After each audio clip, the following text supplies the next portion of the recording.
Salut, alors les 5 matchs de ce dimanche qui a commencé par un triste, pour ne pas dire un pathétique Lens Saint-Étienne.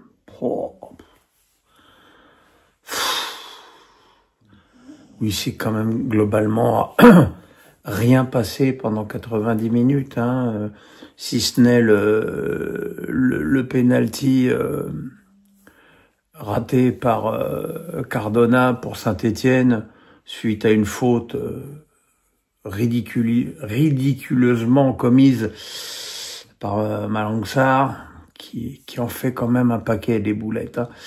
Et le penalty mal tiré par Cardona, repoussé par le gardien lensois. Et puis une deuxième période où il se passe globalement rien jusqu'à cette action où Machado arrive à centrer pour Koyalipou qui marque comme à la parade. Voilà, pas grand-chose d'autre à dire, si ce n'est que c'est vraiment le genre de match dont on pourrait faire tous l'économie, même en étant supporter de ces deux clubs.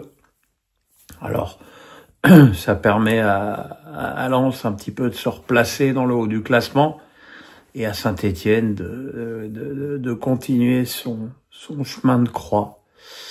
Alors, quand on parle de chemin de croix, évidemment, le pompon, c'est Montpellier qui a perdu 2-0 à la Mosson contre Le Havre, qui fait une bonne deuxième partie de saison.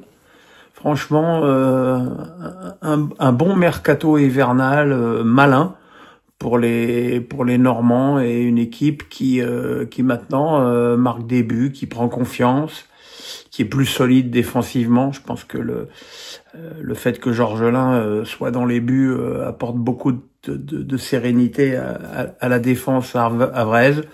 Keshta, qui a l'habitude de marquer les buts importants en fin de saison, a ouvert le score. Touré a marqué le deuxième but. Ce qu'il y a de rigolo, sur le but de Keshta, c'est qu'au départ, il y a une action pour Delors qui est repoussée par Georgelin et que sur la contre-attaque, les Havrais ouvrent le score. Voilà, bon, pour Montpellier, ça fait un moment que la messe est dite, mais évidemment, là, je crois que ça fait la 8e défaite consécutive. C'est évidemment terrible. Et puis surtout, les joueurs ont totalement lâché sur le terrain. Rennes a perdu à domicile contre Auxerre sur un but de la tête de l'excellent Joubal en fin de match, sur corner. Un match où on a surtout vu l'incapacité qu'on avait déjà un peu remarqué de l'attaque rennaise à se créer des occasions et surtout à marquer des buts. Le jeune avant-centre qui est très jeune, qui a des qualités, c'est sûr, mais pour l'instant c'est trop juste. Ça décale Kalimundo sur un côté. L'absence de Blas est très très préjudiciable aussi. Et voilà.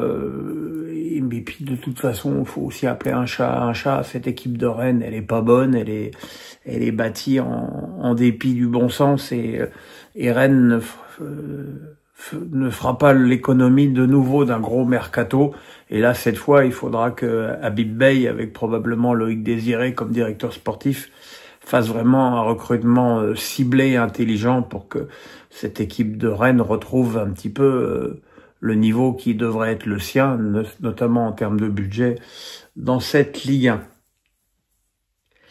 Et puis, Strasbourg a donc signé sa 5e victoire consécutive à l'extérieur, sa 4e victoire, ou 5e victoire même, 5e victoire consécutive également, toujours sans prendre de but à l'extérieur pour les Strasbourgeois qui ont ouvert le score dès le début du match sur un corner de Nanassi et une reprise au deuxième poteau de Doucouré. Première mi-temps où les Strasbourgeois étaient très sereins face à une équipe de Reims qui, comme d'habitude, je dirais, jouait tous derrière.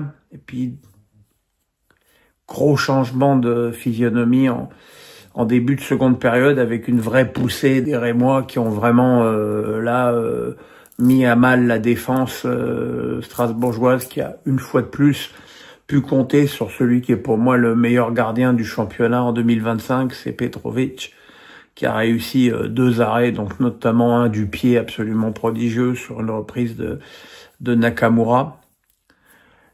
Évidemment, on peut pas parler de ce match sans occulter 2 faits de jeu. Alors, c'était Clément Turpin au sifflet, première action en première mi-temps, où le but d'Ito, l'égalisation d'Ito est refusée pour une faute de main. La faute de main est juste, sauf que avant, il y a une main de Sarr.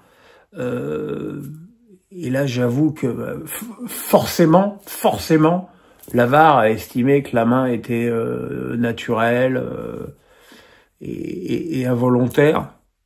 J'avoue ne pas partager cette analyse. Pour moi, il y avait clairement pénalty pour les Rémois. En revanche, en fin de match, pour moi, il y a absolument pas pénalty de Barco sur Ito. Il y a épaule contre épaule. Et Ito explose comme un popcorn sur le contact de Barco. D'ailleurs, il y va, le petit Argentin, au niveau du contact. S'en est suivi une bagarre générale qui a d'ailleurs provoqué un carton rouge de chaque côté. Et les chouineries de Jean-Pierre Caillot en fin de match. Je prendrai aussi sur cette action Barco-Ito d'autres exemples. La réduction du score de Tolisso contre Strasbourg la semaine dernière, où effectivement Corentin pousse Sarr, toujours lui, pour marquer de la tête, et le premier but de Gouiri avec l'OM contre Nantes, où il pousse Sceaux. Donc voilà, au moins là, il y a une cohérence au niveau de l'arbitrage.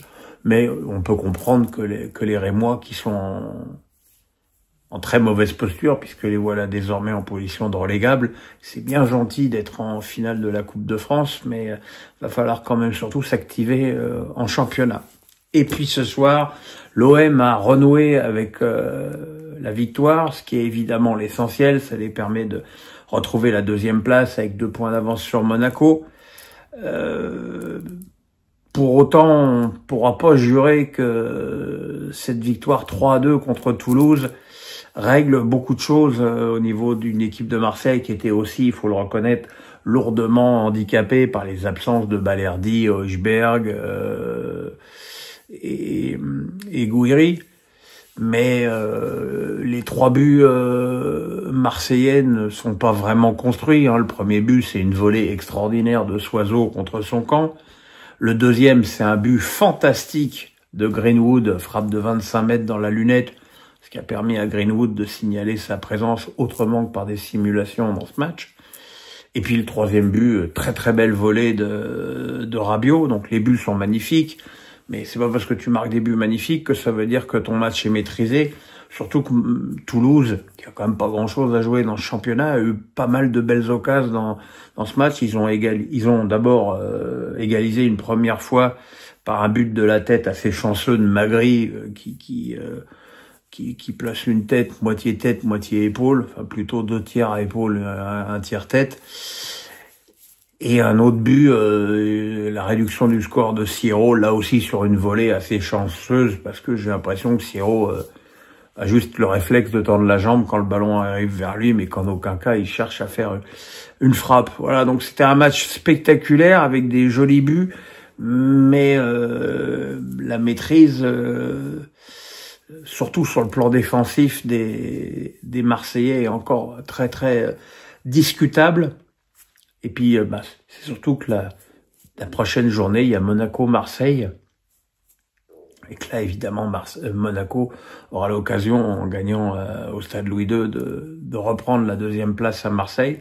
Donc rien n'est réglé pour Marseille, sauf que la semaine va être un petit peu plus détendue pour De Zerbi et un petit peu plus souriante pour les joueurs, ce qui est déjà pas mal. Voilà mes amis, demain on se retrouve pour un Face à Pierrot. On est déjà à 450 questions au moment où je vous parle, donc il va encore y avoir une belle session de tri demain matin au réveil. Et puis voilà, le pouce, la cloche, on s'abonne. À demain. Bisous.